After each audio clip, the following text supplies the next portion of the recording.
Going on? Yo, what's up? This is it, man. What's happening? Just getting a post-workout meal in.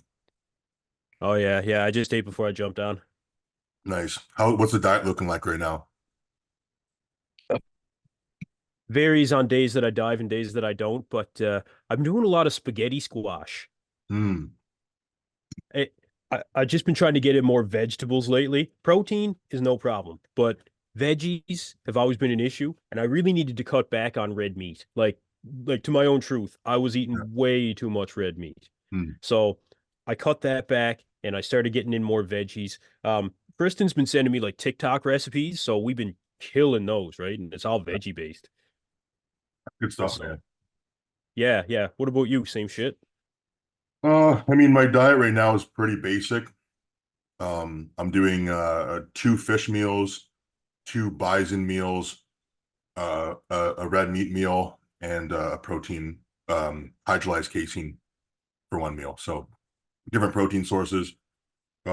Fish, mostly sole. And then carb sources, I've got potatoes for three meals, and I've got cream of rice for three meals. So fruits and veggies, I've got kiwis and blueberries in my diet, and I've got basically like veggies. I feel like they're free reign pretty much. Like people that are scared of eating veggies, I think is kind of silly. If you're on a contest prep, are you really gonna hurt yourself by eating too many carrots? Like it's unlikely, that's for sure. I mean, it can be done, but it's unlikely that's going to be the reason that you're going to have a hard time getting lean by eating too many veggies. So on prep, I'll tend to eat more veggies as I get less and less food. I just replace the food volume that I've lost with veggies basically. But for the most part, it's leafy greens, spinach, not so much broccoli and not so much asparagus because they tend to upset my gut a little bit more. But I'm huge on the Yeah. sauerkraut. Yeah, I eat a lot of okra, which is an underrated veggie. Most people won't even know what that is, but it's like an Indian veggie. It's kind of like aloe vera in terms of when you get inside of it, it's kind of slimy a little bit, but I like it and it's good for you. So just different veggies, I think is a good thing. Getting that variety for sure. So the spaghetti People squash that are is a good scared, one. spaghetti squash is not bad. It's something that you can really mix up, and that's one of the things I think people that hate veggies, or sorry, people that don't incorporate a lot of veggies, it's simply because they hate veggies, or if they're scared of veggies. I mean, just grow up. It's because you hate them, and I get it. I had to turn 36 until I really started getting into veggies a little bit, right? Yeah. So I completely understand. I was Jay Cutler, dude. I was Jay Cutler. I didn't do veggies. There What's he up, is bro? again. He's always here, man. Yeah. What is it? AI coach? Dude, you're not doing AI, are you? No, stay off of the AI, brother. Okay. He's got the Pokemon shirt on. Oh, he's hardcore, man. Is he? Yeah. Yeah. I'll business coach AI plans pricing. I'll look at that in a minute. Don't do that, dude. Just stay off of that. Stick with Roblox and Pokemon. Oh yeah, the AI stuff is crazy. Future Canadian beefer. Oh yeah, for sure. We'll get him on. Oh man. Yeah, no, it is, man. It's nuts. And it's funny with AI. People are really starting to catch on to that too, where you can see how fake it is with AI. Like Mhm. I've had a couple of friends that got into posting with AI on like even responding to YouTube comments, and I was like, dude, you can't. You can see right through it, man. I Yeah. knew right away. I was like, it's not you. My cousin has a welding business, and actually he's not far from you guys. He's in Guelph, Okay. and he said maybe I can just come up with some shit just through AI. And I was like, don't, man. People can see through it now. It didn't take that long at Yeah. all. There's a Yeah, use for it, right? Like it can get you started with a template or something like that. And I think like for example, I started using it with the podcast for the timestamps and things like this. But you still have to make the changes, right? Like if I just copy and paste those timestamps, they're gonna be garbage. You know what I mean? Like they're no good. But then you have something that you can kind of start with, and then I can chop it down from there. So it definitely saves a lot of time versus I have to listen through the whole thing. It basically cuts down the time of making the content from like 3 hours to maybe like 30 minutes or less. So It's been good because people have been asking about timestamps. Hey, you got to get the timestamps. So we got the timestamps. So You do, man. You do. yeah, People want to skip ahead to, hey, they do. what about when I do this drug? What about when I take this diet? People want to know what's going on. Like it's not often you'll get someone to tune in for like an entire 2 hours. They want that section. Even Yeah. with my like 8 minute long videos, people will just go to one area of the video quite regularly. It's like, what's going on? Like the Arnold Classic is coming up. They'll go straight to that, right? Yeah. Not an uncommon thing. Yeah, exactly. Because if you've got let's say you've got a story on uh an open guy, and then you've got a story on a classic guy and maybe something else, and they just want to talk, they just want to see what's up with the open guy. So they'll watch the 3 minutes of that, and then maybe boom, on to the next video. So, you know, whatever people want, Open we're gonna try to give it to them the best we can. But open is king. yeah, Open is always king. There's no question. That does the most views. And it's what oh yeah, everybody that covers bodybuilding is really into anyway, really. Like, yeah, classic is definitely there. There's no question. 212 is there, no question. Classic actually a little bit more than 212 even Mhm. in popularity now. But yeah, open is king. That's it. Well, the Arnold Classic basically tells us which of the divisions are the most popular. So Yeah. which ones are getting the most butts in seats, right? So open number one, probably like bikini wellness and classic coming up next, I would say.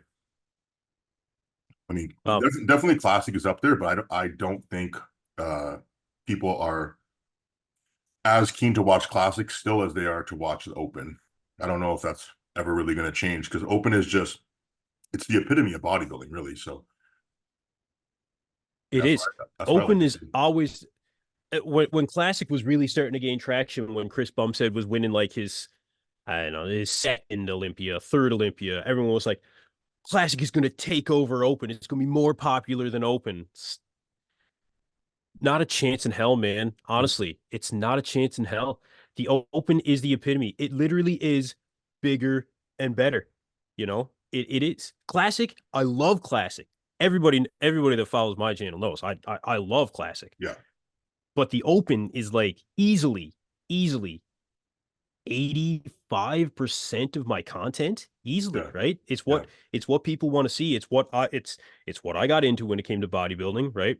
So I don't see that changing.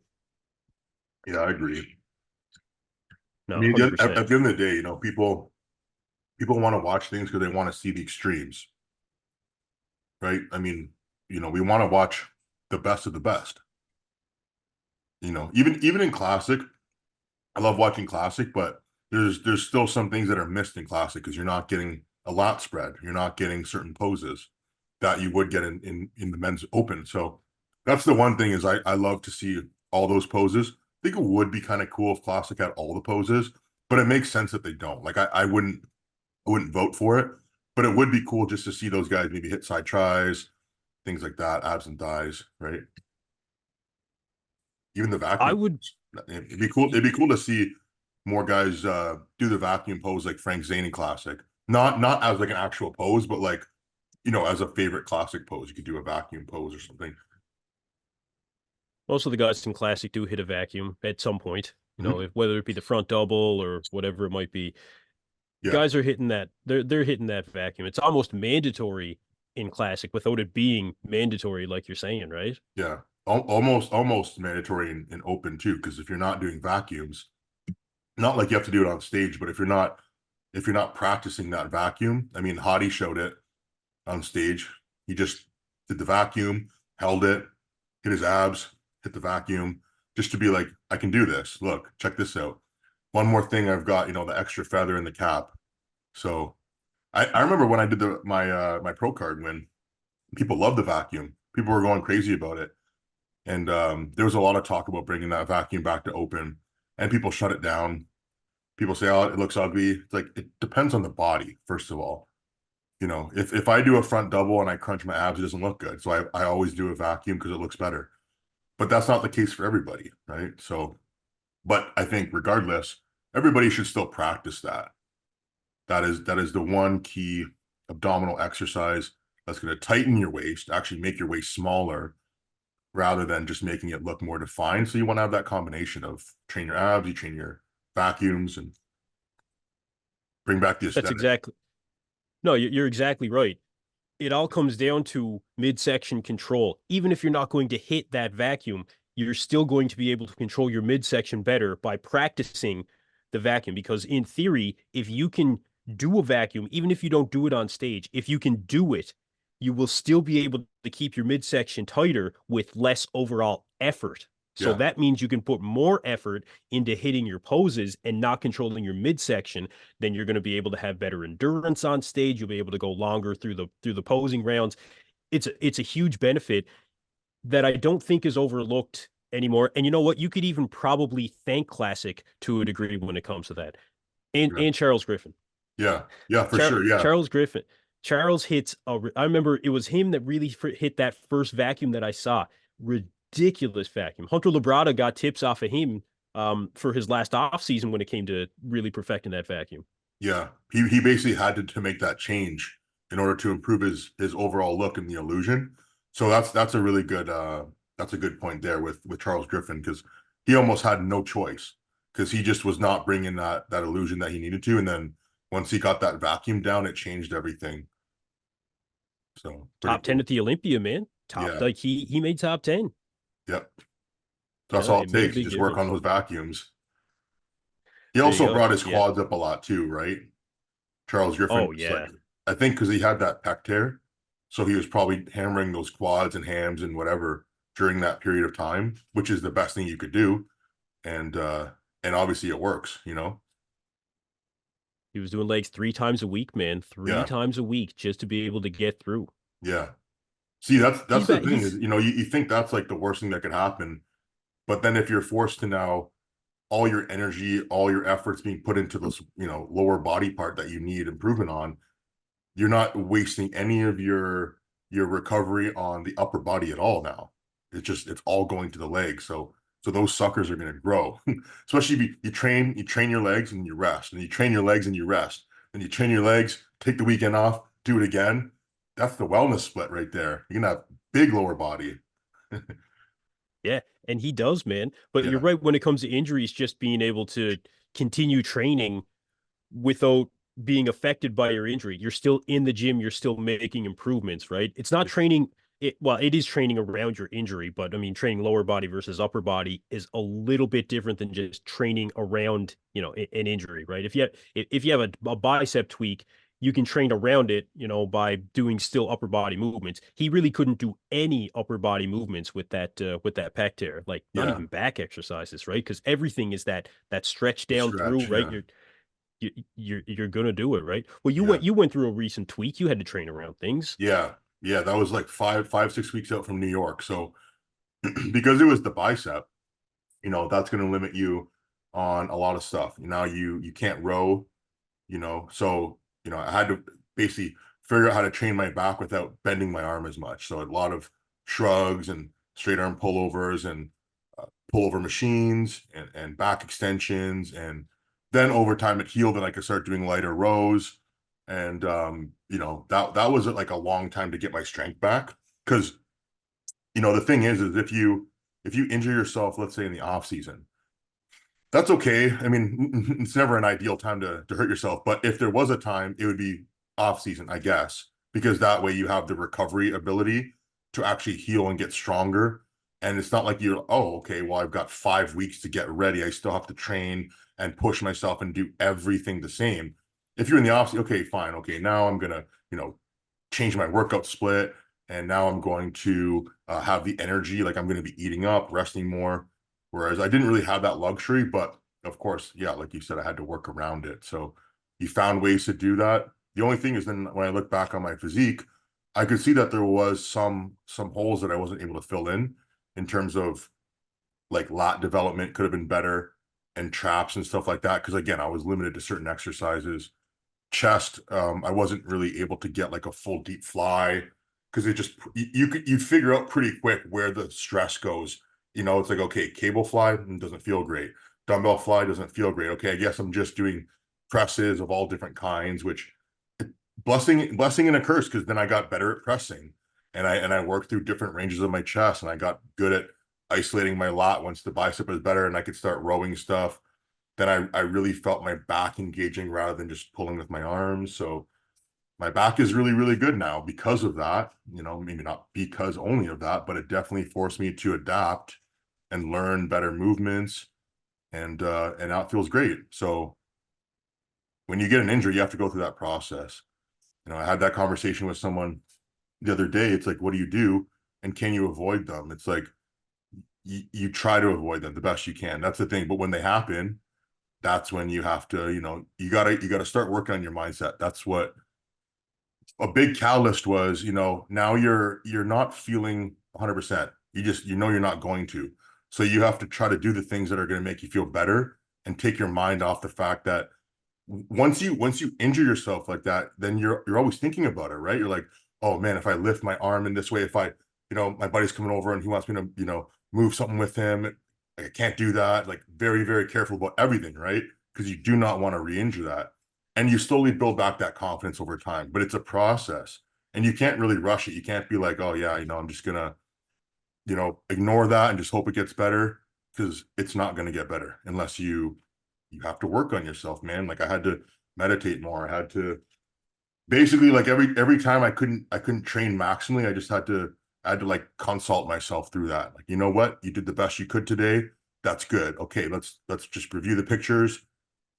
We're still improving. Okay, we're on the right track. And that's kind of what I would always just go back to. If I'm still improving, if I'm doing what I can and I'm still improving, good. If I'm doing what I can and somehow I'm not improving, okay, that's not a good sign. We're going to have to either shut this down or make a decision somewhere, right? So it's a process. It's constantly thinking and problem solving when you have an injury. It's hyper focused on making it better. And then, there's like almost like no time where you're not worried about it. That was the biggest thing. Is like, I'm worried about it constantly, forever. Oh my God, everybody can see it. Get on stage, people are looking at it. It's like really, really messes with you. Um, and I don't think that ever 100% goes away, because I'm still mindful. It's like, okay, I know that if I just forgot about it, then I'm opening myself up to a potential re-injury, right? So now I'm always thinking through the training instead of just train smarter, not harder, essentially, right? That's what you get from that. Otherwise, How what you are you gonna feeling do, now? man? What are you gonna do otherwise? You just shut it down and call it quits? It's not really an option, right?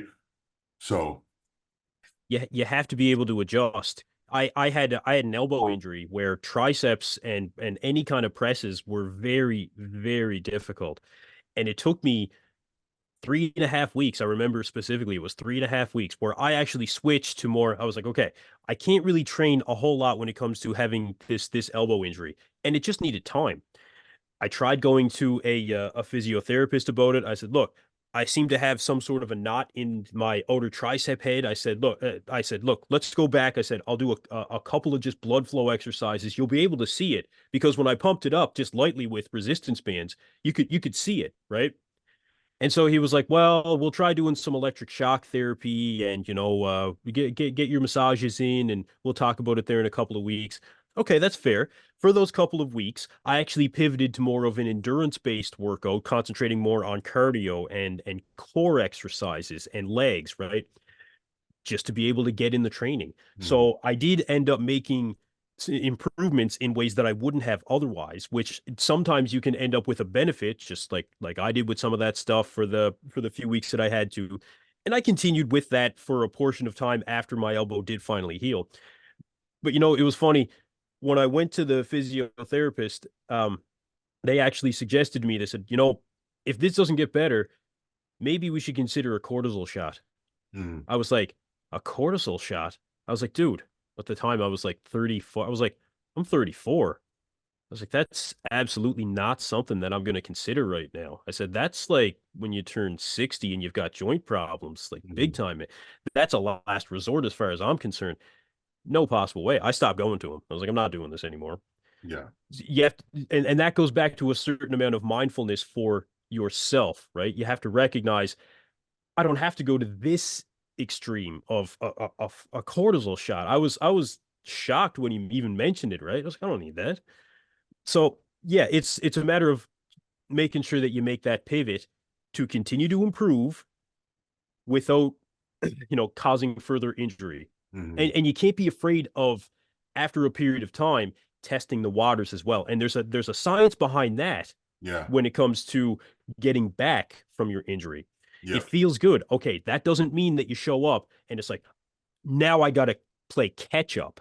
Hmm. You're not going to play catch up in that short period of time after you first start back, right? Take your, for like, if it's a bicep tweak, go 50% to start to warm up, right? Get in a few more reps, really get that blood in there. How does it feel? Does it feel like it used to? Well, it's probably not going to feel like it used to because it's not trained anyway, right? Yeah. For however long it might be after a couple of weeks, especially when you're enhanced, it's not going to feel the same. Yeah. So take the time to get back at it slowly, right? Move back into it. Don't be afraid of the weight, but don't go over don't go to your max when you first show up again, even after you warm up, right? Give yourself that time at 75% of what you used to do for getting to failure after, 10, 12, 15 reps, whatever. Take the time to get back to where you were. Yeah. Especially when it's so there's a really good protocol that I used. Basically, when you're dealing with the tendon issue, right? It's like, okay, we've got this bicep tear. So that's what I had. So I went and got the ultrasound, the partial tear. So we don't need surgery for that, which means we can use peptide therapy. So I used BPC 157 and TB 500, which was given to me by Dr. Khan after he looked at it and he confirmed that it was a partial tear.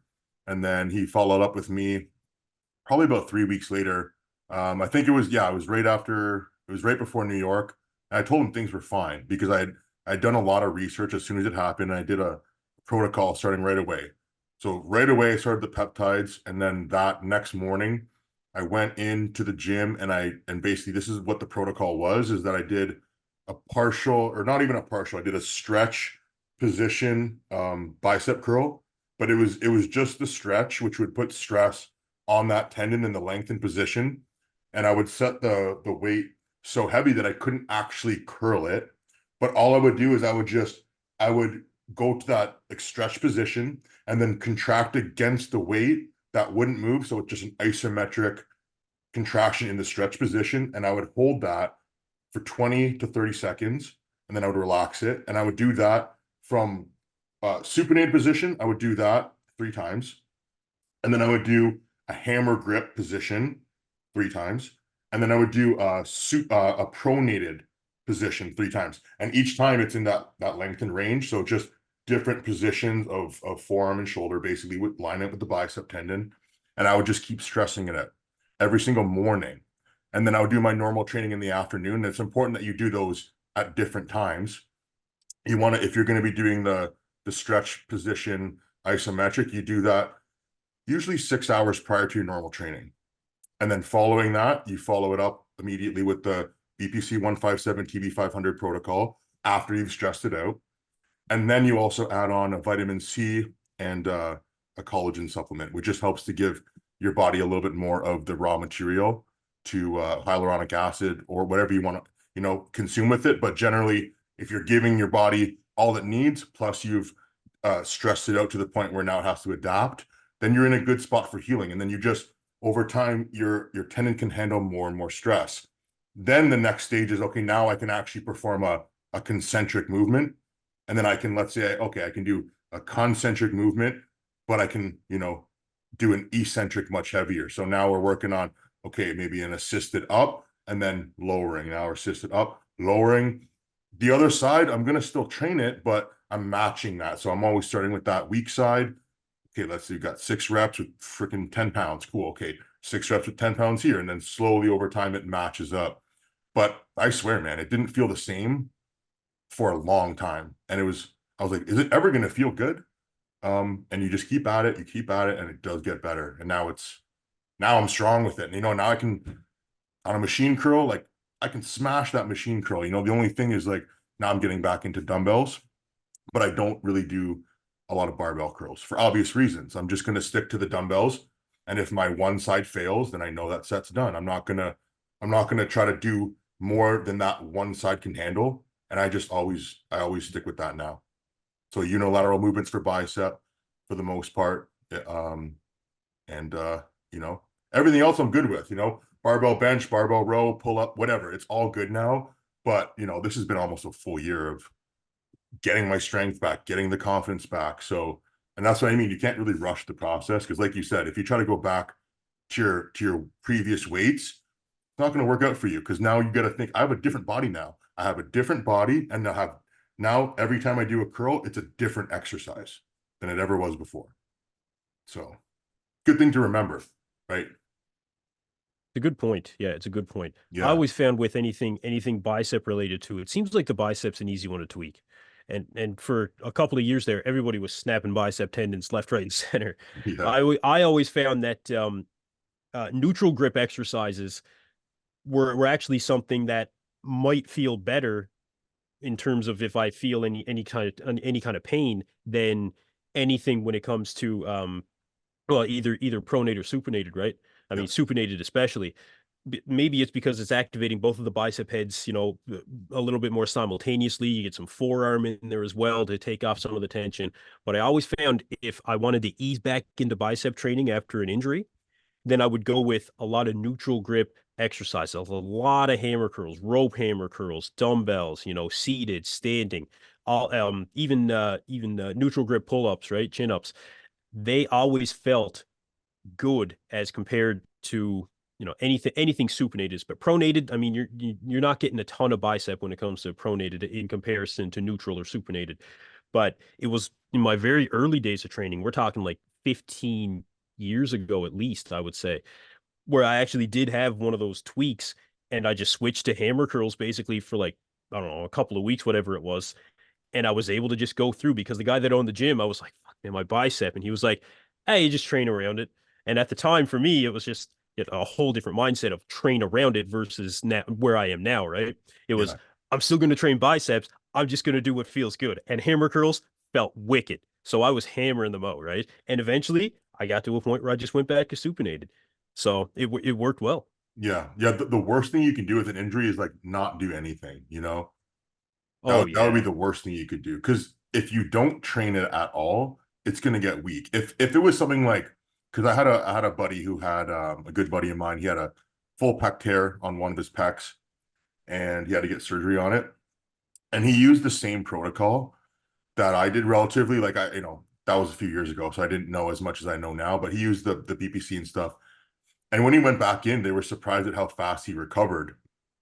But even now until this day, he sticks with mostly what, like you said, like what feels good, like dumbbells over barbells. And, maybe he's not doing like a lot of like extreme stretching for his chest. It's just, you train around it. But again, it's like now you're actually doing a new exercise after you've had an injury. Your body moves differently. The cool thing about it though is like, you have to tear your muscles down when you train them to build them anyways. So you've just torn them a little extra, you just torn them a little too much. But the cool thing, like I said, is that your body's still going to heal from that. Your body's still going to do the same process that it always does every time you train. It's just going to be a little bit of an extended one now. And then it's obviously just extended depending on how extreme and severity, your injury is. So, I think, a lot of guys actually don't like talking about their injuries because it makes them feel like, there's a weakness, there's a flaw, which I definitely felt like that. I didn't think it was a good idea to start telling people about my bicep tear and colitis when I was weeks out from the show, because now it's just something that my competitors, judges, people can talk about and point out. Whereas if I leave it, most likely people aren't even going to notice that stuff. And then I can talk about it after I've mentally and physically been able to deal with it.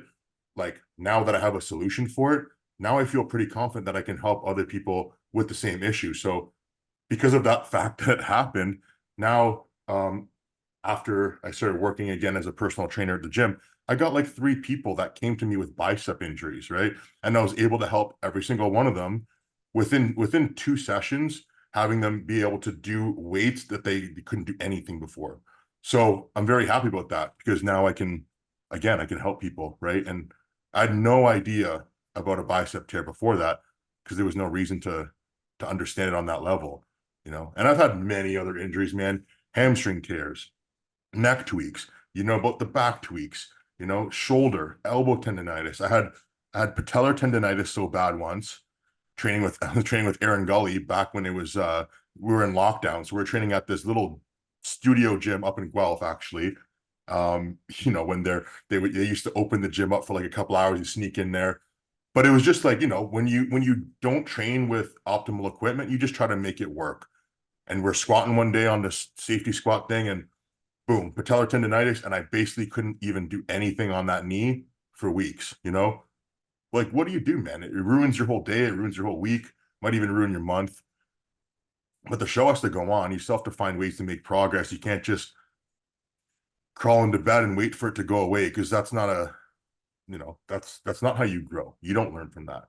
So, you know, it's okay to get knocked down, but the best thing you can do is stand up quicker. And every time you get knocked down, try to stand up a little quicker than the time before that, you know? And when you get knocked down real hard, it's like, oh man, this is it's gonna be hard to get myself back up.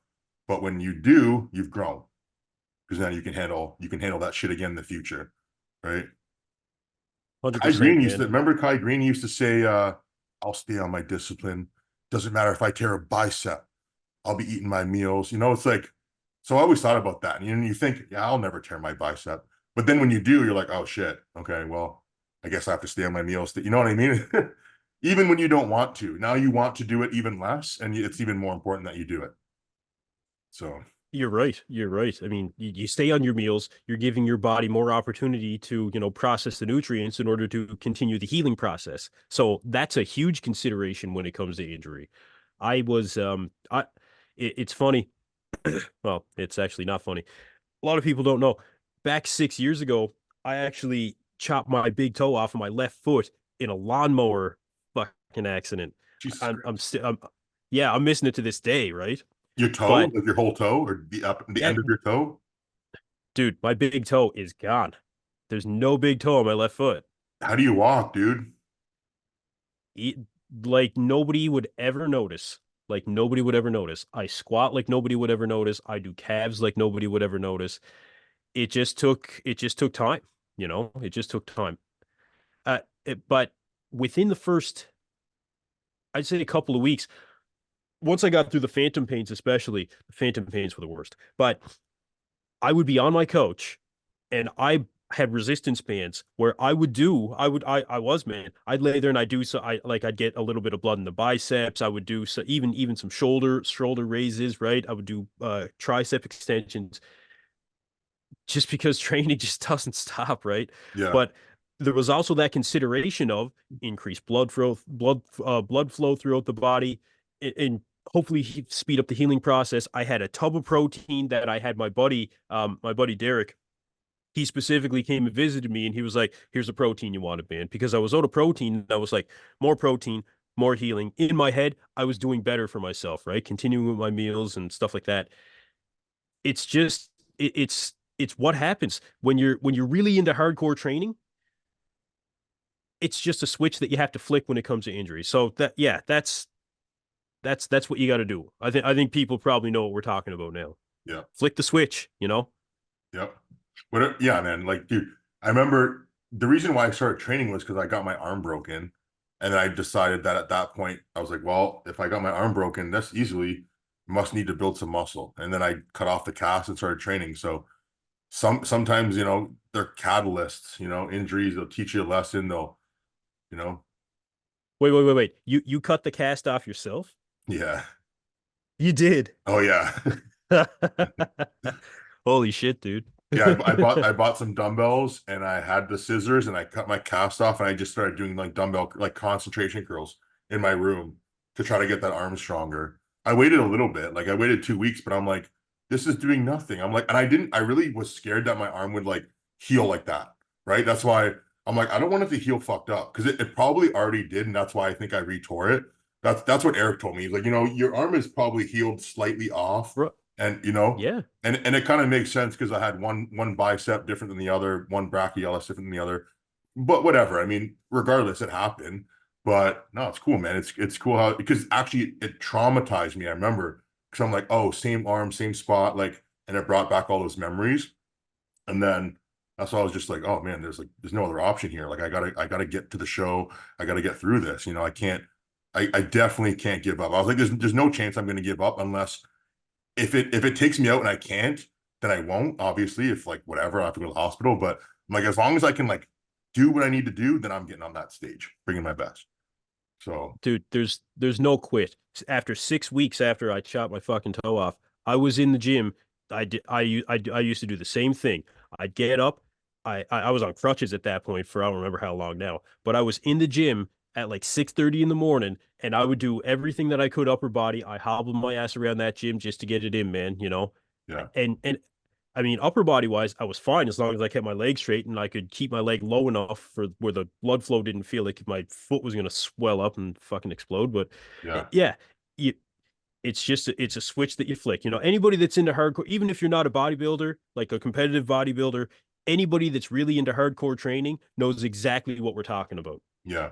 The thing is too is I always think about this. I'm like, you feel really shitty today and everything just sucks and you got an injury and like you don't want to train, right? So I don't feel good. But the thing is, if you didn't train, you wouldn't feel any better for the rest of the day. You might just feel worse, Worse, So it's yeah. like, okay, I know that this is like the last thing I want to do, but I know for sure that if I do it, I'll feel somewhat better. And that sometimes that's all, even if you just feel like 10% better, it's like, okay, I did something. I didn't like give in. I said, I'm not going to go today. Like, fuck it. Everything's fucked. No, I decided that I'm going to switch that around, get this done. Maybe it wasn't the best, but I gave 100% of whatever I had available. Now I can be satisfied with that. Now I've shifted that momentum again. That's the most important thing is that you don't let that momentum start shifting too far back in the negative. I always use the analogy of well, Eric, my mentor, he uses this analogy often. It's a great one. But like a train, right? If it's going down that track, if it's the negativity train, that thing's going 100 miles west. You're gonna have to slow that thing down before it can start going in the positive direction. So once that negative train starts speeding up and it's on its way, it takes some time for it to slow down again. Then you have to reverse it to start building momentum in the other direction. And that's always the way I think about it. I'm like, I can just slow down this train a little bit. Now, if I can get this train to stop, and if I can just start moving it a little bit in the other direction, the positive way, now I can build it back up and go. Right? It's impossible to go 100 miles an hour in one direction and then just stop and go the other way 100 miles an hour. You have to stop. You have to slow the momentum. There's an inertia. When you're doing nothing, that's the inertia. It's like nothing's happening. I don't want to do anything. I'm stuck here. That's where you overcome inertia. That's where you isometric hold or a pause at the bottom of your squat. That's why it's fucking hard because it's inertia and you have to use energy to start the momentum again. So, anyways, that's my rant. You're in a good I turned you're in a on good I turned on the participant sound because I'm like I can't if someone joins I don't want to miss it, right? So Yeah, yeah, yo, yeah, I got you. what's up, Big Mo? Sorry I'm late. What's going That's all on, good. Morgan? Hey man, what's up? This is it, dude. This is it. You just get back from training.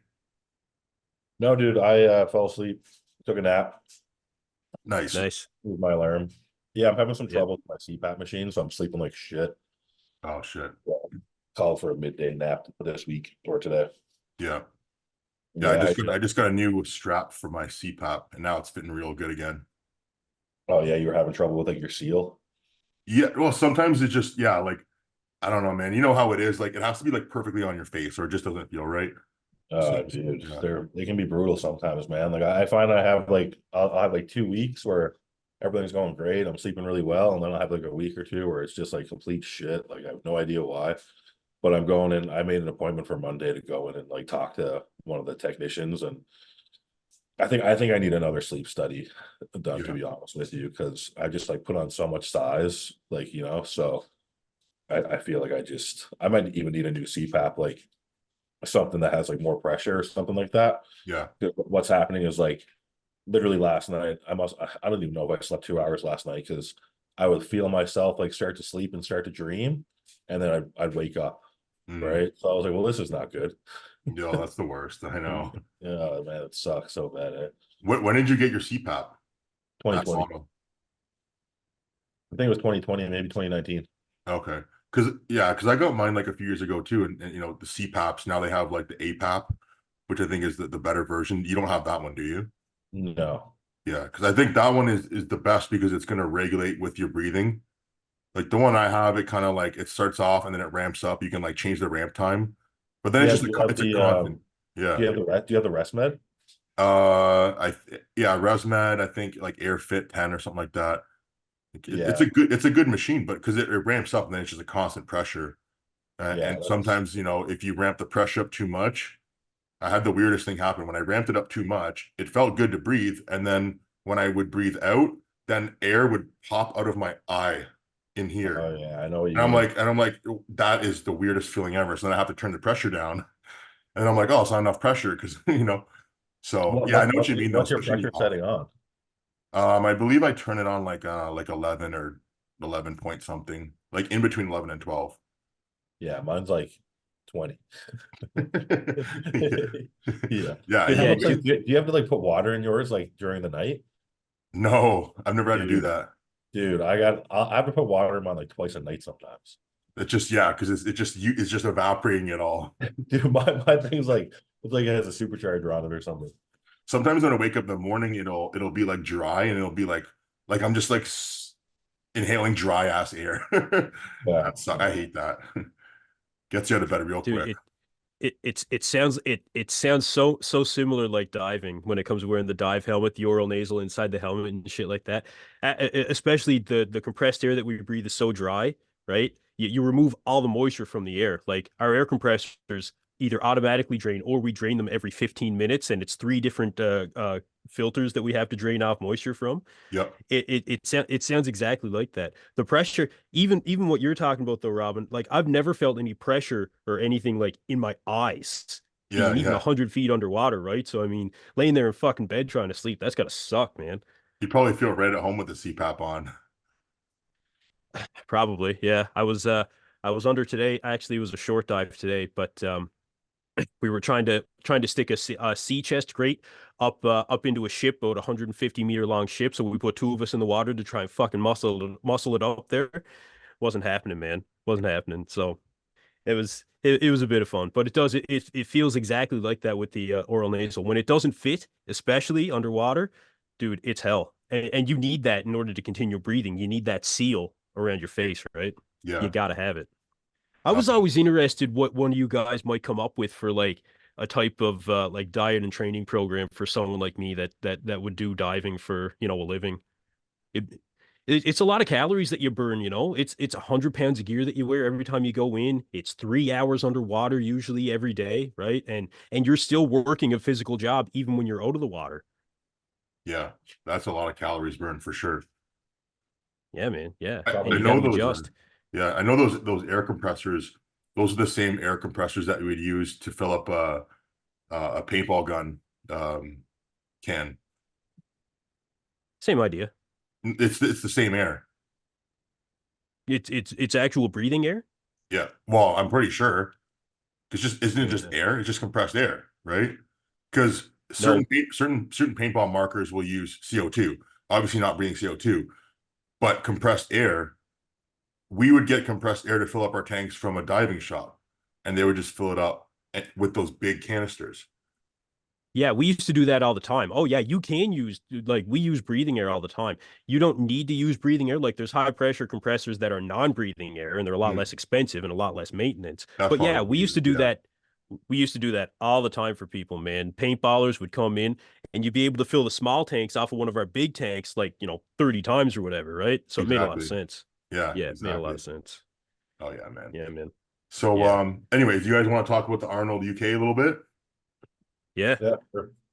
So I was just looking at some insider pictures of Antoine right now. oh yeah, I saw that one that you Uh, posted yesterday where he's in that good lighting and he's looking grainy, I think full, he's gonna be shredded. full of the show.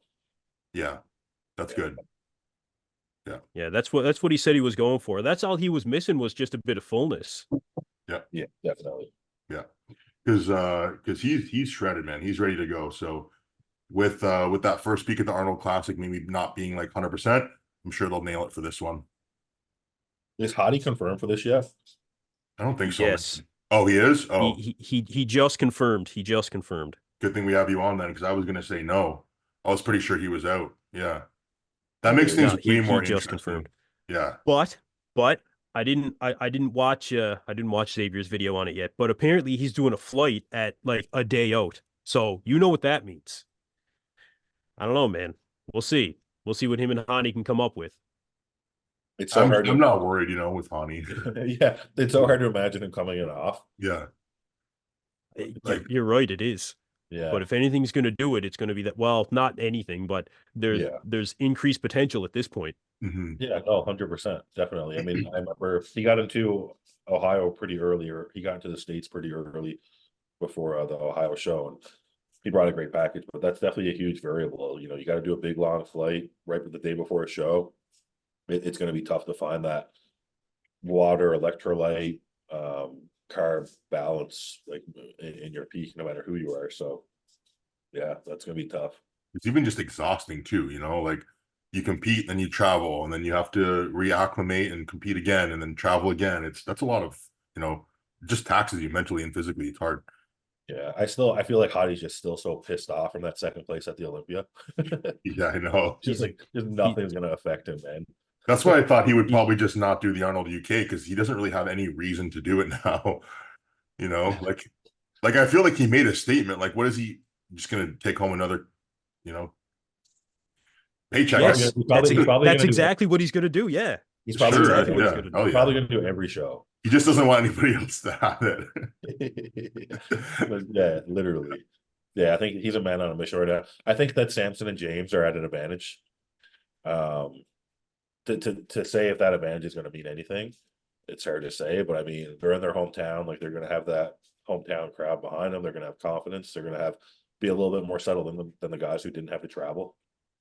Well, So yeah, exactly. Plus, they kind of shook off any stage fright or anxiety from the first show. Like, you know how it goes. Once you do the first one, okay, cool. You know what you look like. You can pretty much only get better from there. I mean, it's possible to get worse, but it's very unlikely.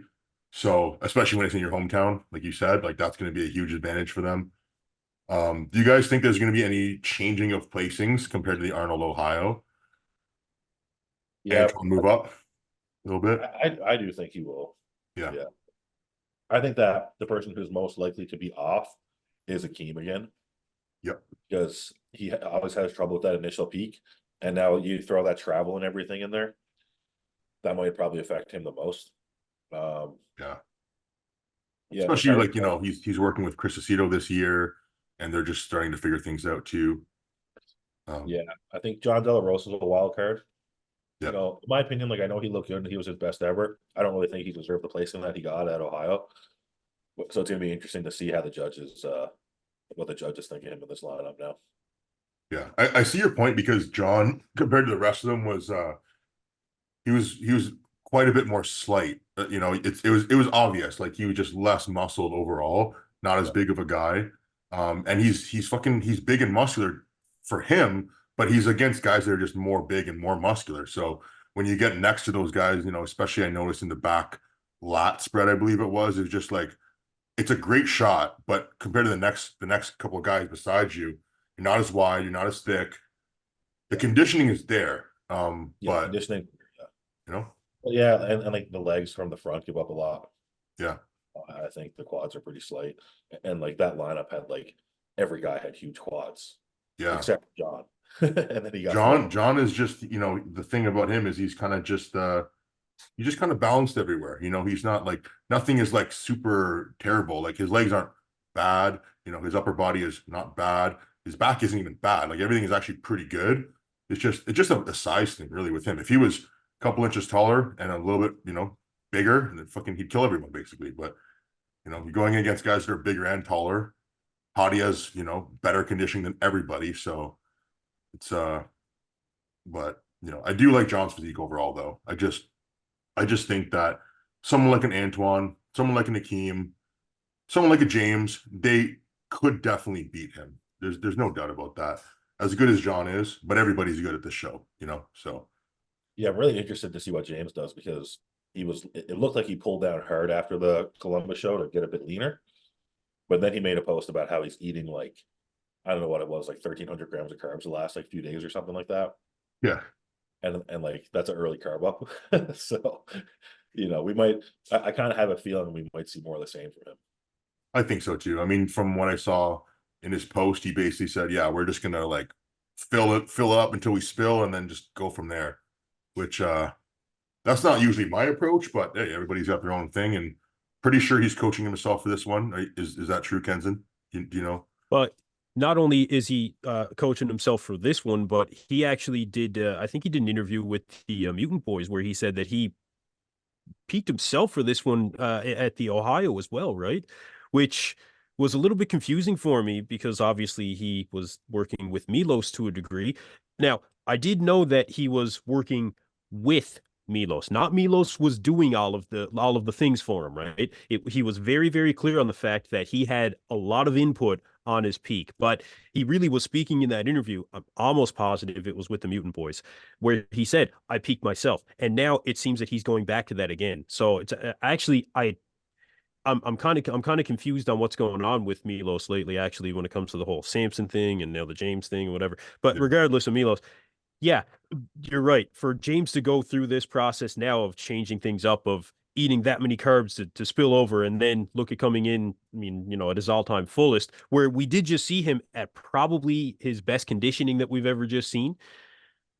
I hope he doesn't just go too far with it, right? Because, like you said, more a week out of the show to do that, that's a risk, that's a big risk. I would rather see him, instead of 1,300, maybe come down to do more. Sure, if you feel like that's going to help, do more. But that seems like an extreme for a guy like James. Mm-hmm. I feel like when you're that big, you have that much muscle. I think you get scared of losing muscle, but it's not really likely to happen. I think especially with James, if he did push conditioning a little bit more, like I think his conditioning was probably the best ever when he was working with Patrick Tour, and that's probably because he followed everything that Patrick said. Because Patrick just like I worked with Patrick, and there's just no you don't give your opinion with your Patrick. You just listen to Patrick, No, right? So and it works really well for some, but if you're not like, yes, just give you all the control. If you're not ready to do that, then you're always clashing in your mind. The worst thing you could be is like trying to get on stage thinking, my coach isn't giving me the right plan here. That's like the worst feeling you could ever have. So I feel like with James, and I've been in this position before where you feel like, no, this coach doesn't know, this coach doesn't know, like only I know. I'm the one that knows the most. But at the end of the day, I don't think like that's the best way to be because you don't know what the fuck's going on sometimes. Like you're 2 weeks out, you don't know what's going on, man. You might think you need a refeed or you might think you need to push harder. That's when you kind of have to just like take a step back and let someone actually control. So in terms of what James, I think he was talking about how he kind of almost let Branch peak him the last 2 weeks. He was working closely with him. I think because he trusted him. He's there with him in person. He obviously respects Branch, as we all do, tremendously.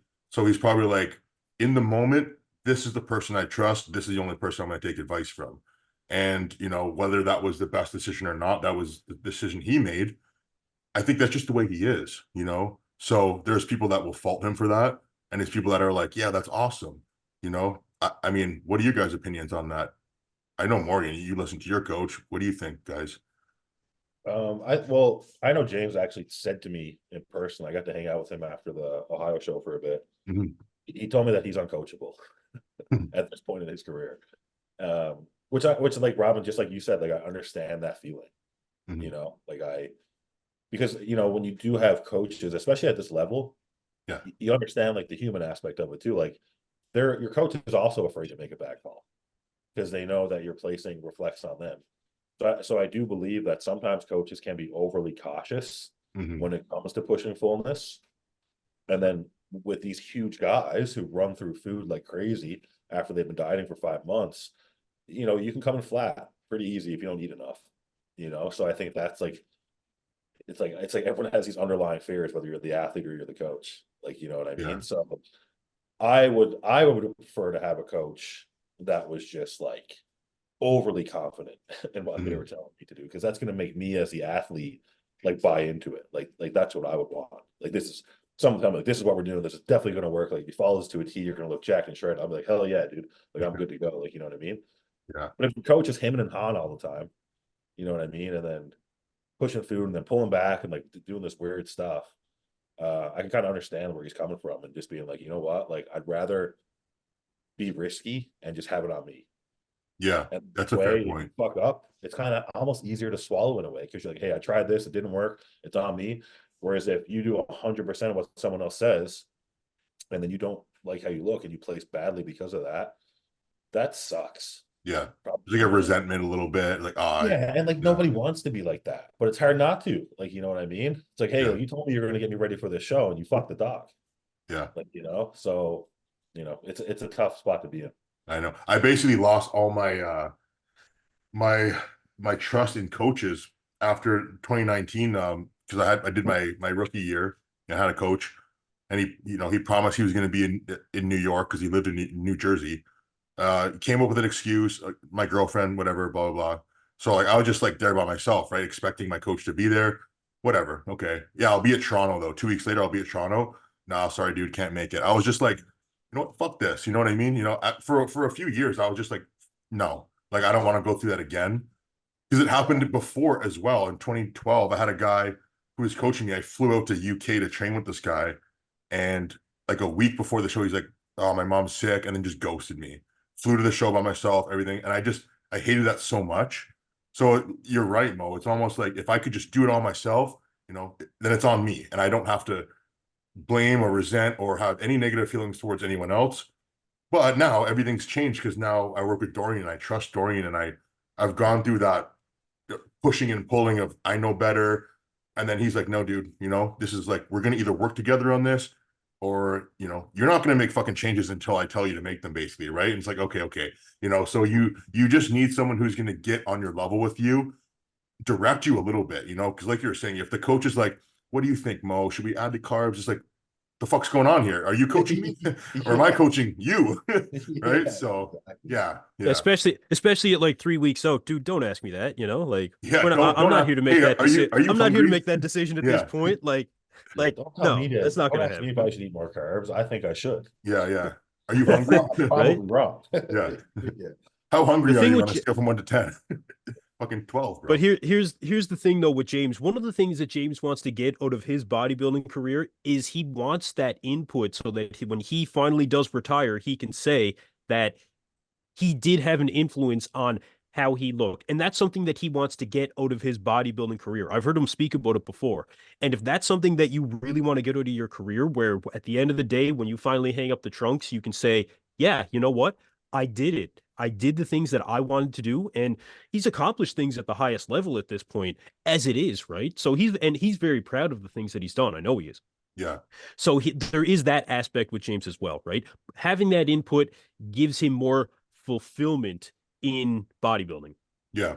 And I think that's important because you're right. He did talk about where he started to not love the process as much. And I think that was one of the catalysts, the big reasons why he decided to start doing his own thing. Because look, at the end of the day, if you don't love what you're doing anymore and you wake up, you're not excited to go through your day, you're like, how are you going to prep like that months on end? So I think he was just like, you know what? I'm going to take a step back, do some rollerblading, eat some fucking food, if I feel like it. Now at least I'm happy and I'm feeling good. And if you feel good, then you can train properly and you can get it done. So it's his approach. It's Yeah, cool, that's man. right. I respect James a lot because he's a great bodybuilder, he's a great person. And even when he's off, he's still really, really good. So when he nails it, or if he nails it, then he's going to be, really deadly. Well, But there's not many guys. There's not many guys in this Arnold UK either in the Open. What is there, 7 guys or something? yeah, with Hadi, there's 7 guys. So we got Hadi, Samson, John, Akeem, James, Antoine, Antoine. and Yeah. Shaban. Pretty sure. Okay. Left. And So is Justin doing it? I don't think so. Thought he was. I Is think he he? is. Okay. So we'll Yeah. throw Justin I in gotta there too. look. So 8 guys. So yeah. So I think John will probably end up in 4th because I have a feeling someone's just going to sneak into 3rd, either Antoine, James, or Akeem, if whoever's on the most. Yeah. Again, just because of the size thing, stature thing. I think John's still a solid probably 4th or 5th. Antoine can definitely move up. James, I think it'll be Let's just cool. do our Obviously, let's just do our top 5. Okay, top five. So Yeah. okay, Hadi, Samson, um, Antoine, James, or no, yeah, Antoine, James, and John. I think that's gonna be like top five. Yeah. What Yeah. about you? I think Hadi, Samson, Antoine, James, and to me, it's a toss up between John and Akeem. I'll say John though, because it's more likely that he peaks properly. I think. Yeah. Yeah. I got to say the same. It's pretty much how I think it's going to go with the way that I just looked up the recent shots with Antoine there. Dude, he does look miles ahead of where he was from Ohio. If he brings that to the stage, he's going to be top three. There's no question. So, yeah, I think you're probably right, Mo, when it comes to Akeem. He nailed it at the finals, but that's only one half of the show. You know, John is going to nail it. Prejudging, he's going to nail it at finals, right? I won't even be surprised if John ends up going ahead of James. But I think that you know, especially being the hometown crowd, I think James is going to end up taking that fourth place spot. Yeah. So yeah, that's going to be your top five. Yeah, Yeah. I think Antoine really, if he just brings that extra bit of fullness, I think he has a better package than all those guys, just from like a structure standpoint, like how developed his legs and like hamstrings are. It's just about it's good. Like there's such a difference in his physique. I know this 'cause I see the guy every day. I've seen so many pictures of him. Yep. I've seen him pose so many times. When he's full and his back and chest are popping, and he really shows that density in his back, he's like a different bodybuilder than what he was at the Arnold Classic of Columbus. Because like Yeah. everything else was great, everything else was there. Legs were crazy, super tight condition, shoulders are there, but you know, as that prejudging round went on, you literally watched his back and chest flatten out, which I think is why Akeem slipped ahead of him, you know, the way he did. So if he You know what can, it is. and I'll just say that, you know, I just looked at pictures of Antoine, and he is Yeah. way fuller right now than he was a day out of Columbus. Dude, look at the fucking teardrop, man. Just that alone, you know, insane, bro. It's insane. Because you know what Antoine used to lack was the separation and the detail, but now he's got that, you know? The striations through the chest and shoulders Yeah. with Antoine was more impressive, especially leading into the show, more impressive than anyone when it came to striations through the chest and shoulders. More impressive than Samson, Hadi, anybody. Yeah. He was unbelievable. I don't got to tell you guys. You guys see him. Yeah. This is a sick post too, eh? Yeah, so sick. Yeah. And I can't believe he didn't win the best poser award either. I know we said that on the last podcast. I can't believe that he didn't win it, man. He should have had that hands down. We'll keep saying Antoine. it. Yeah, we'll keep saying it. Yeah. Yeah, Hands down, he got man. robbed, man. He got robbed there. Yeah. He did. 100%. That's crazy. Like, Yeah, look come at on. that. Like even that alone I know. Yeah. should win it. The splits most muscular. That's sick. Yeah. Oh, yeah. Yeah. He's looking good. Man. When does I, he I travel? always thought Antoine, like even when he was a teenager, he's always had a very aesthetic flow to his physique.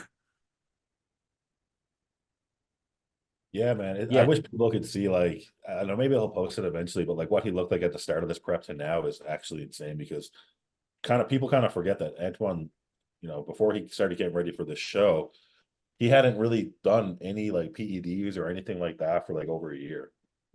Because he was trying to, you know, get his health right and stuff like that.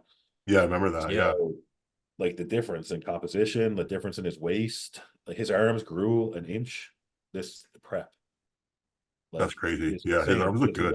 He lost a ton of body fat, and his arms are still up an inch. Yeah. Right. Let's see who else has got updates. Let's see what John's saying. John well, either him or Patrick posted an update here recently. It might have been Patrick that posted it. Yeah, it looks like it was.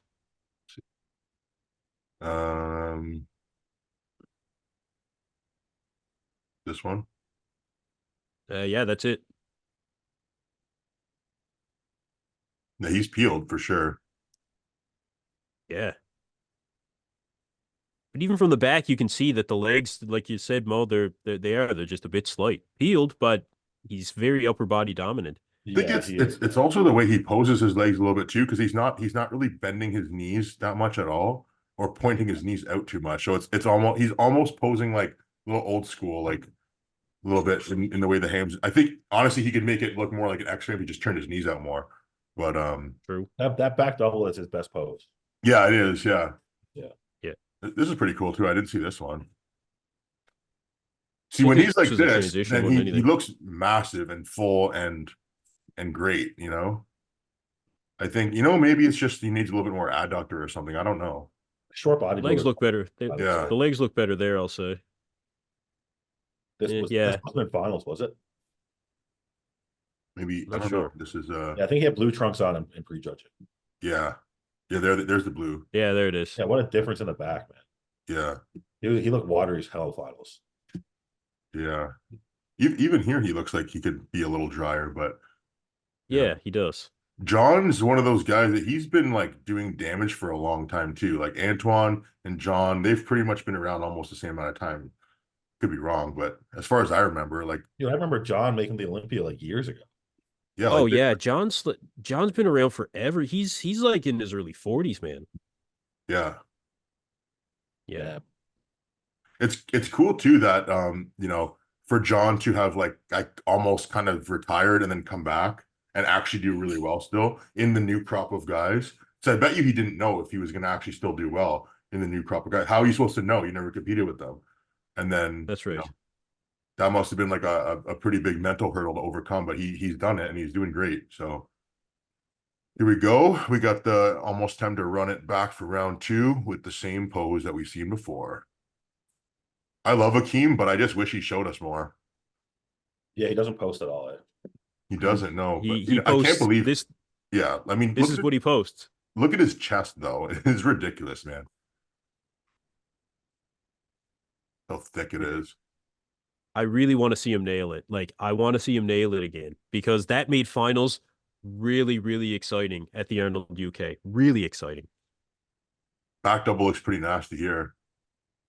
Yeah, yeah. You could use some more. Like he's always needed more overall lat development, but I mean, some of that's just an insertion thing, I think. But I mean, Yeah, still, it could be it's it could be still like he's maybe dealing with some nerve stuff after his injury too, because that's true.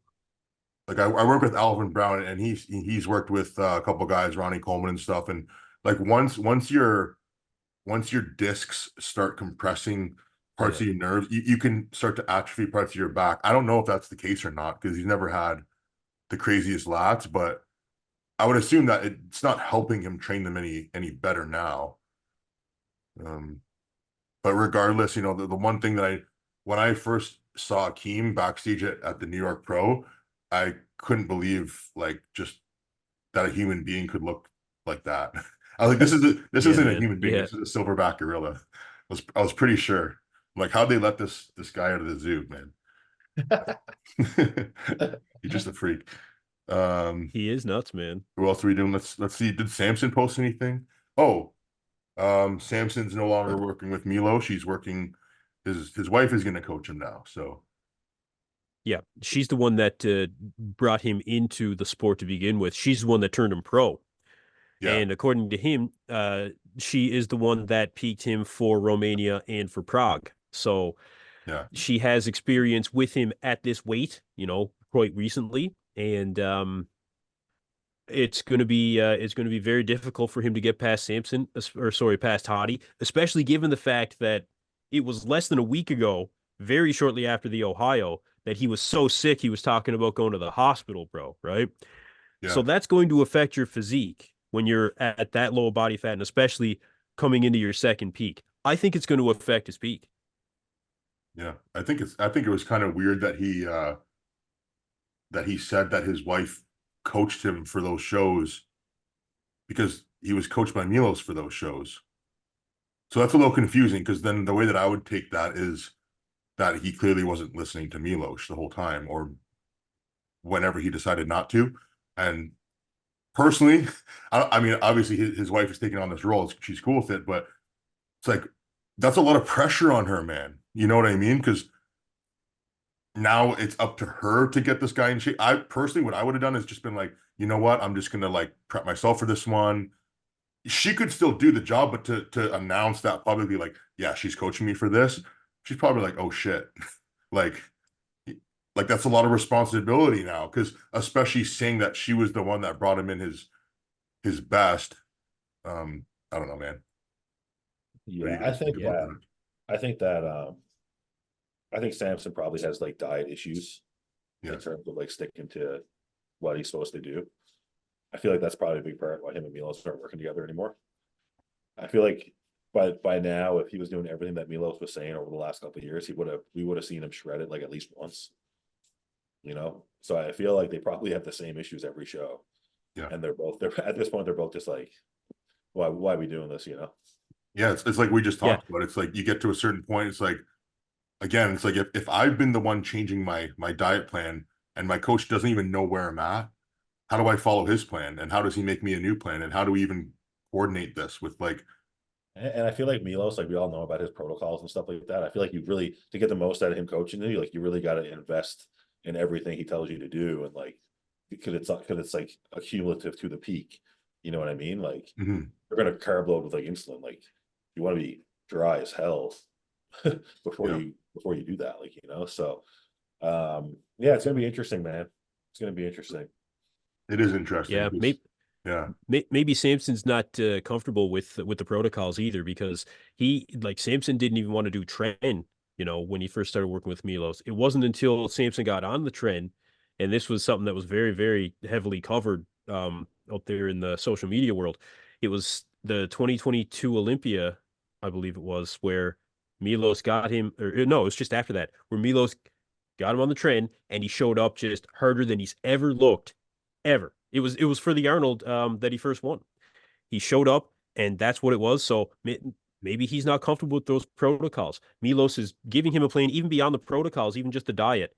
It seems that there's the potential that he receives this information, and then him and his wife look at it and then say, well, based on her being there in person, maybe we're going to just do these slight changes. And it seems like there's something like that going on, and that's probably why they couldn't continue, because it just wasn't, the relationship wasn't genuine enough. yeah. Yeah. So weird, What it man. You seems know? like. Yeah. I mean, it's weird because I've had protocols that I wasn't comfortable with, and I just told her I'm not comfortable with this. I'm not taking whatever it was. And the only thing I've ever not been comfortable with is just like diuretic stuff, right? If it's like, oh, you Yeah. don't need to do three different diuretics, that's obviously too much. That's stupid. Yeah.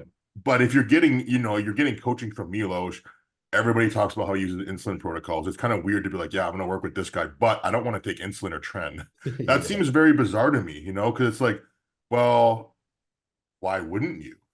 What's the holdup? Unless it didn't respond like physically or mentally well with you. But then in that case, then just tell your coach, hey man, you know what? I tried the trend, I got looped out, I didn't feel good. Can we stick with Primo? And I'm sure he'd be like, he's not going to be like, oh, you better use that trend, man, or you better use 100 units of insulin. It's like, just do the protocol. I don't know, man. I'm just ranting about this because it just so It's Yeah. just bizarre. it's funny to think of like a pro bodybuilder at this level to be like scared or something of insulin. It's like, what do you think is going to happen? Like, it's not like insulin's not dangerous. It's dangerous if you take it and like don't eat carbs. So obviously you're not going to do that. Like, Yeah. have a bottle of Coke on hand. You're going to be good. And it's so weird that people that work with Milos, and I've heard like from personal stories that people that have worked with him, do they follow does everybody not follow what he does? See, it seems like everybody works with Milos. Nobody's following what he does I was just about 100%. to say that. I was like, he had three Weird. guys in the Arnold. It's like, but did he really? Yeah. Like, did he have anybody? Yeah.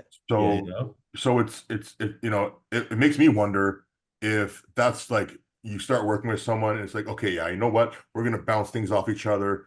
If you're the coach and you're letting it start like that, then it's easy to see how it can kind of just snowball. That's why I think if Milos takes on more professional clients like this, he's just got to tell them straight out of the gate, like, hey, man, just like Dorian did, just like a lot of these coaches are going to tell people, like Patrick, you're going to do it my way or it's just not going to work. And if you do it my way and we communicate about it, then we can make change and have a coaching relationship. I feel that's why I said last time, I'm like, I feel bad for Milos because he's got all these clients that he's working with and he obviously loves to help these guys, but no one's listening to his guidance. No one's doing what he's telling them to do. Like, how is he supposed to get better as a coach, and how is he supposed to do what he loves to do too? right? I mean, I don't know. Trying to look at it from both ways, right? Because people shit on the coach, people shit on the athlete. It's like everyone's going through their own shit. Everyone's trying to do their best. There's no way that Milos gives someone a protocol to try to screw them up. He's doing the best he can, like every coach. And what more can you ask for, right? Yeah. Yeah, I can't imagine coaching at this level is very easy. Somebody is on, man. Like, you just get criticized that no matter what you do. You know what I mean? Like, you see it in these guys' comment section. Like, if I was a pro bodybuilder, like at the level of these guys are, I don't think I'd ever read my comments on anything. I know, man. I know. Unless you can handle it. Like, some people, and that's how it should be, because obviously these people talking trash are just nobodies for the most part, and you shouldn't really consider anyone's negative opinion anyway, especially when you're as accomplished as a lot of these guys are. But still, it's hard, right? It's like when you're prepping for a show like the Arnold, you want everyone to think that you look good. You want to get that nod like as many times as you can to help your own self-confidence. So the smallest little things can get into people's head. Like, you post an update, someone says you're 2 weeks out, you look like you're 6 weeks out, and then you start questioning your coach. Like, there's just so many variables that come into play here, right? I know. It's crazy. Yeah. So anybody else that we should talk about? Noteworthy? I think that pretty much for the open, man, that's it, right? I mean, Yeah. Wesley Vissers is going for his second win as well. Same as Hadi just did. That's going to be interesting. You're not going to see Ramon there, so it's really going to be up to. I think it's going to be up to probably Urs Kalasinski to come in and try and defeat Wesley. Which What about Breon though? What about Breon? Is he doing it now? Yeah, he is. I believe he is. Now I'm going to double check just to make sure. Now Breon is someone I'm telling that you right now. I was at prejudging. I told you guys this, Robin, I think. Yep. But I was at prejudging at Classic Physique at the Arnold in person, and Breon got overlooked. Should have been third place for sure. 110%, you're right. And I put that in my video when I was doing my live stream. I said it flat out. Yeah, he is doing the UK. No, Breon got robbed, man. He got robbed hard, and I cannot understand why he got robbed the way that he always did. does. He always does, and they said that it was because his legs needed to come up.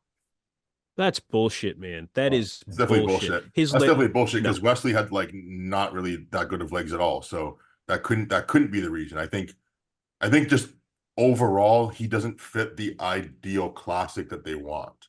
That's truly what I think it is, because it's not like he's out a little bit. Yeah, like can you point out one thing that Breon's missing? No, he has good everything. Yeah, it's just maybe he's not like the most classic looking because he's not tall and wide. So they're like, hey, bro, go to 212. We're just gonna keep hinting at that until you do. I think I heard something that they told him that he needed like more size. Yeah. Like Tyler Mannion said it. He said it in his video that Breon needed to bring up the size in the legs in his classic wrap up. No possible that there's no way, man. There's just no way. His legs were more separated than both Urs and Ramon from the front and the back. From the back, just upper body wise from the back, he beat everybody in the back poses, right? Including Wesley, as far as I'm concerned. He had way more detail. It was width wise incredible. Wesley's got great width, but Breon owned the back double bicep. Yeah, I think that's the thing. I think I guess I see where they're coming from. I don't agree with the leg size thing, but I understand. Breon's just like a different look. He's just like dense, separated muscle, small waist, like pretty good shape. Whereas these other guys definitely do look more classic in terms of just like the shape and like the waist to the lats and like how they look when they pull a vacuum and things like that. So I mean, I don't agree with it, but I see where they're coming from. Mm-hmm. He should have been third either way. His presentation alone, the way that he presents himself in that classic way, right? He should have been third. I wish that he would just come out though and like not get on with some of the shenanigans that he gets on with. Like, it's like, to me, it's like he's always trying to get the crowd behind him. And even at his final scene, he was like trying to get everyone to clap like for his song, like nobody clapped, and he just kept trying to get people to clap, and nobody clapped, and it was pretty. And it's like, bro, like I don't know. I mean, I don't know if I should really say this, but the vibe that I get is that like he's not like the most liked guy. Like like the way he portrays himself on social media isn't bad. It's just a little bit fake and like not genuine, it seems. And I think people pick up on that. So Breon, if you're watching this, which you're not, just drop the bullshit, man, and just go out and pose. Yeah. I know I know what you're saying. You know, not everybody vibes with everybody else. You know, like some people they really love, you know, the Wesley Vissers vibe. They get behind that, like Chris Bump said, all that. Yeah, Breon's a different guy. You know, he tries to kind of like stir things up a little bit. No one really wants to do that with him. You Yeah, you know? can't. And it's like, dude, you gotta stop every year. He's like, I'm coming back for my third Olympia. Like, Yeah, so bro, Yeah. you're getting like fourth, fifth place, man. Like, yeah, you know what I mean? Just go to your best and like hope maybe that'll happen for you. But like, stop thinking that it's gonna be like you versus Chris every year when it's like it's not. yeah, yeah. Yeah. I He love was to the come. I know I do love the critiques that Tyler Mannion's been putting out though. They're great. Like but I would love it if he was just like if he trolled a little bit, you know, because people like are talking shit like this guy's no idea what he's talking about.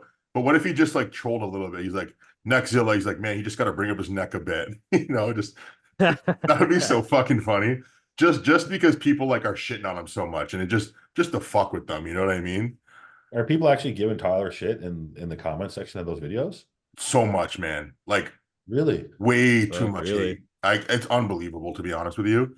You can't really tell the guy who decides who wins, like what they're looking for. Like, you know what I He mean? also doesn't even need to do that, you No, know? man. Yeah. So No. it's like, man, this is like useful information. Whether you agree with it or not is irrelevant because he's the one deciding. So you should just be like, oh, thank you. Thank you, sir. Okay, awesome. Great content. Can't wait for the next one. But people are like, this guy doesn't know what he's talking about. This guy's fucking blind. It's like, oh my God. Like the fans need to chill a little bit, you And know? and it is the fans that are making those comments. If you go on Instagram for the post that he puts there, you know, everybody else is saying, like you're saying, the competitors, thank you for this feedback. Now we have clarification, not just on the physiques and why people placed where they did, but like when he came out with you know, some of the criteria for men's physique, right? Mhm. Talking about that. This is why we're making the changes that we're making. This is what we want to see from you guys moving forward. This is the type of physique, and even referenced a couple of guys in men's physique. These are the kind of things we want to see, not this, right? This type of. So it is good what he's doing overall. It's the fans that are really, you know, shitting on him. And like I said, you go on Instagram, all the pros, it's very, very well received. Yeah. Yeah. Yeah. Most. Yeah. Yeah, it's great. It's great, man. Like, you know what I mean? Like, you can't expect these judges to be perfect all the time either. That's the nature of the sport. There's gonna be calls that people don't agree with. Like, obviously, there's calls that we don't agree with, right? And we know what we're talking about. Mhm. But Yeah. it's great. We've never had this before, ever, and nothing even close to it. You know, Yeah, once Tyler is honestly the best that we've had because he cares a lot, man. Like, you know, like he goes and he waits backstage after each class to give people feedback if they want it, you know, and he doesn't need to do that. Again, like that's Yeah. just him doing that, you know. And I appreciate talking to the guy because he sees my face, you know what I mean? It's like again, every time just opportunity, see my face, bro. Like, you know, it's just like getting to know someone, but he doesn't have to do that. You know, he could just sit at a judging table like everyone else did. But he goes backstage and now he's going online. He's doing all this stuff because he's trying to grow the sport. So, you know, there's No, really that's awesome, man. there's no reason to not support that. You know, we all want the sport to grow. And you just can't grow the sport if you're just being negative and shitty all the time. So, you know, Yeah, it's kind of what bodybuilding needed because it's like you need like a young person in the mix every now and then that's going to be able to relate to the younger bodybuilders and the competitors and stuff and understand like what we're going through, what we want, what we expect, what will help us, and for someone to listen because you know I totally get the old school guys and stuff like that. Like no disrespect whatsoever to them, but you know, when you've been running something for a long time a certain way, it's really hard to change things without an outside perspective, mhm, right? You're going to be yeah, like, well, it's not broke, so why fix it? Like, you know what I mean? But it's like, you don't need to fix it necessarily. You just need to like pay attention to some other things and be willing to. We live in the age of information. You know what I mean? We live in the age of people expecting information like, you know, at their fingertips. So and with social media, it's like, it's just so easy to provide that. It's like, so why not? Like, you know, so And it's people do get it too, right? So now it's an expectation. yeah, yeah, absolutely. yep, Absolutely it is. Yeah, you know what I mean? It's like, I mean, I literally remember people saying that after these shows in the Olympia, like, why don't the judges come out and talk about why they're placing people where? Like that was like a topic of discussion. Like, you know, like why is everything so hush hush? But like now it's not anymore. So, you know, yeah. shout out to Tyler for that, obviously. Yeah, for sure. It is better, yeah, for sure. My phone died. I had some questions. You guys have any questions you want to do? I don't have any questions though. I got nothing, man. I got nothing. You got nothing, eh? Okay, let's see if I can remember one You off the can pull top of something my up. noggin here. Okay, I had one guy saying if you're taking a cycle of test or you're taking a cycle of test in GH, what's the difference? Well, I mean, one has GH, it's going to be better. Yeah, Yeah. I think what he was asking was, and that's exactly what I said. I'm like, if you take a cycle and then you add GH, it's going to be better. If you're taking TRT and you add a low dose of GH, it's going to be better. So Yeah. that's basically what I said. I mean, everybody's thinking that steroids are the way to go, but you got to have the GH in there too if you want to be a bodybuilder. You know, so Yeah, I mean, at a certain point. of course, yeah, Yeah. Yeah, you build up to that level, yeah. yeah, But like I remember, like, I mean, this is something that people definitely have different opinions on when it comes to GH. But like, it's funny. I have people ask me now. They're like, does GH really make that much of a difference? Like, should I include GH? And my answer is always yes now. yeah, Like, absolutely. Like now that I've been using it for like a period of time myself, and like from generics to pharma, and been able to see what they've done for my physique, it's like I really wouldn't want to go without it personally. yeah. Like That's the way I feel too. it's like one of my top priorities as a bodybuilder to like have it accessible to me, because I Yeah, feel like if I'm taking this when I'm on cycle and I'm pushing food, or it's going to help me grow more, obviously, stay fuller, stay leaner while I grow. And same thing, like if I'm in prep and I'm trying to preserve as much muscle as I can while I get shredded, like of course I want to have growth hormone. I feel like I have like body armor on for my muscles. yeah, You know what I mean? It's like yep, not only do I have obviously anabolics in place to hold the tissue, but it's like if I have GH in there, there's no way I'm losing muscle. yeah. Like, You're I'll doubling probably up, yeah. double protection. Yeah, that was Yeah. I've been doubling it up, bro. I think I tripled it. Yeah. Yeah. No, that's pretty clear, man. You put a lot of size on. Holy Yeah. shit. Yeah, it's been going good. It's been going good. Still going strong. 325 with glute striations and abs. Not bad. Hey, Not too bad. Not too not bad. bad. Yeah, Not bad, no, right? Jesus. yeah, we're I got about a week or two left now, this push. I gotta say I'm looking forward to coming off though. Yeah. It's been it's been a long off season phase. Beat Yeah. the shit out of myself more than once, Oh, but yeah.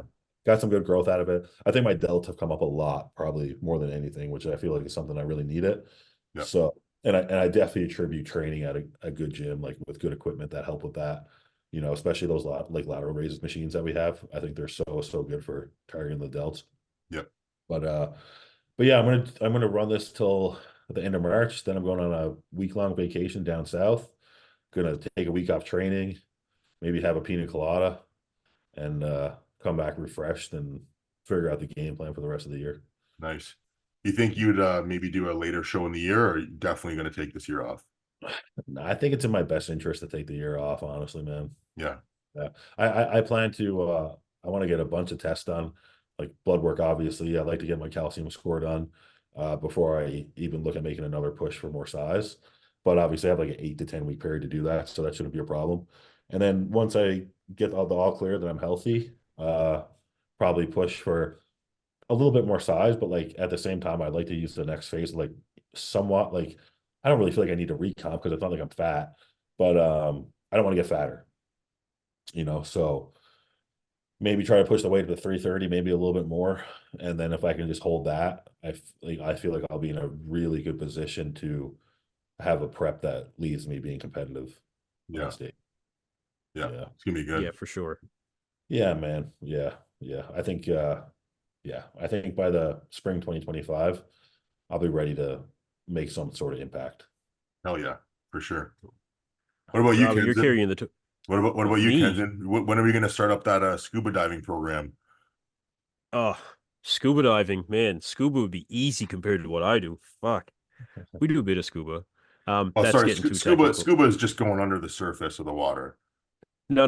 Well, scuba is self-contained underwater breathing apparatus. That's breathing off the tank on your back. Where we're wearing the dive helmets, that's actually a surface applied air, where the air hose that's connected to the helmet is our main breathing source.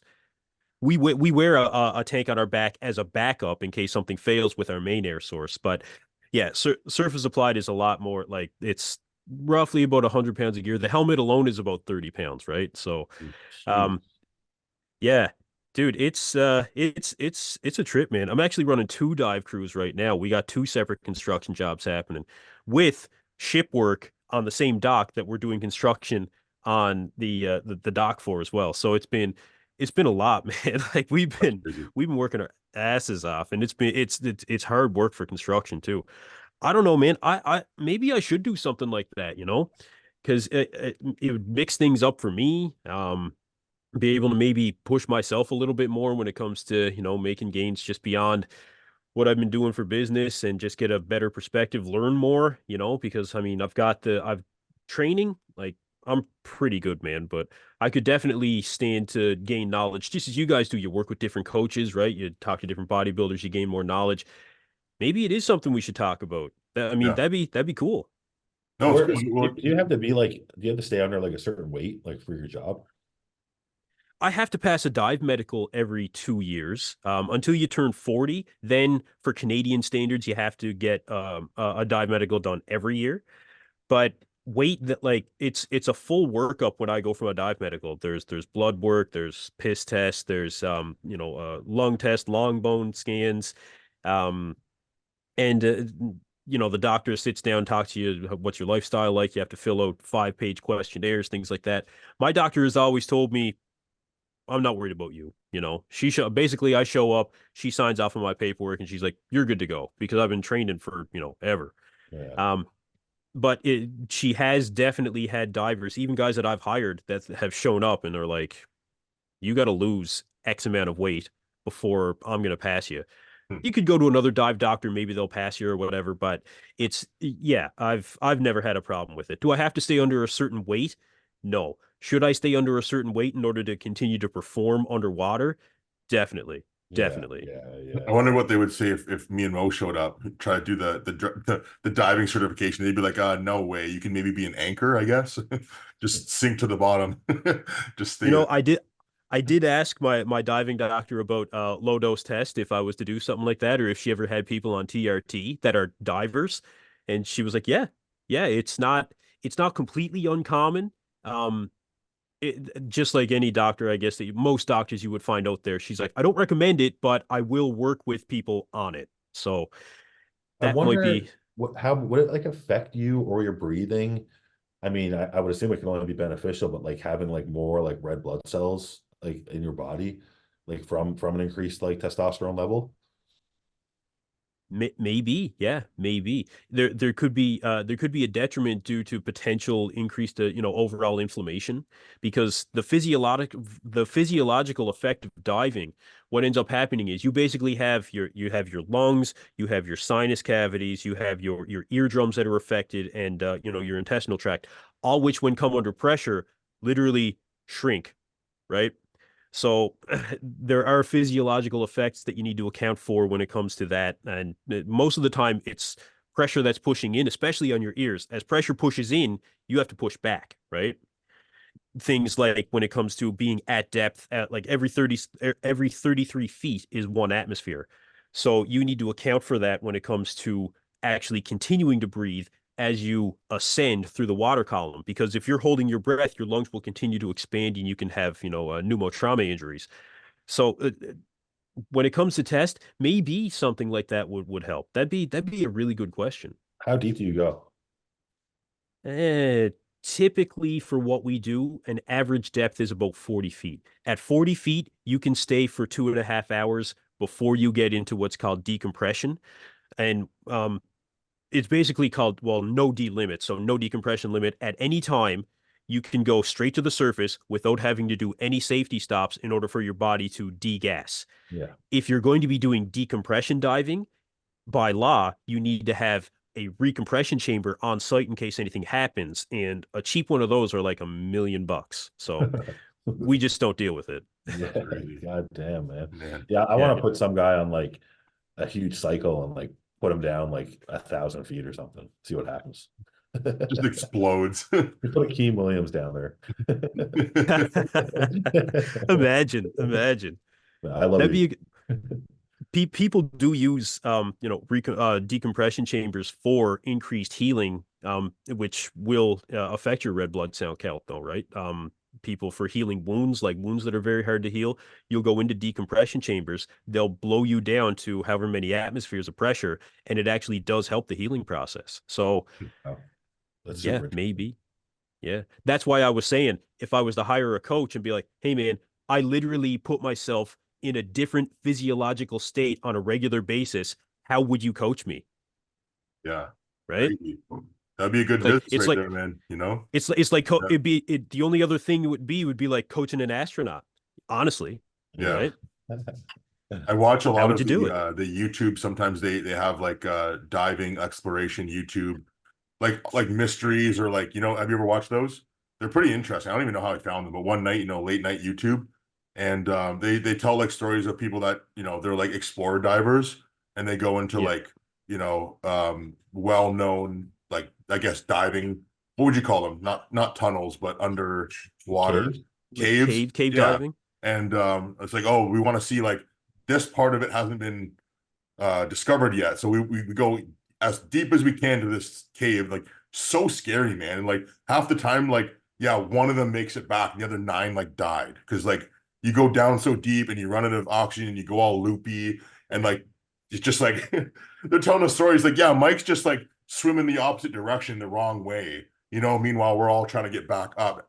These two guys are going straight down. We're like, oh shit, they're in trouble. What do you do? That's Like, well, because you see, you can't risk your life to save them. That's the problem, right?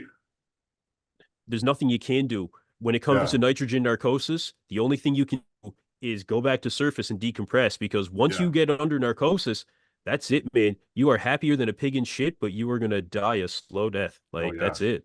yeah. Actually, That's it might be pretty quick depending. But yeah, you're getting into mixed gases, you're getting into like cave exploration and things like that. I won't touch that shit. Like, yeah, Oh, what we do is relatively, I feel, safe in comparison to that. yeah. yeah. These are obviously people looking for like thrills and like, crazy shit like that, right? Like, that's why I think it's so Oh, interesting to watch. But it's like, damn, like I couldn't imagine going that deep into a place that you don't know what the fuck's down there. You can't see anything.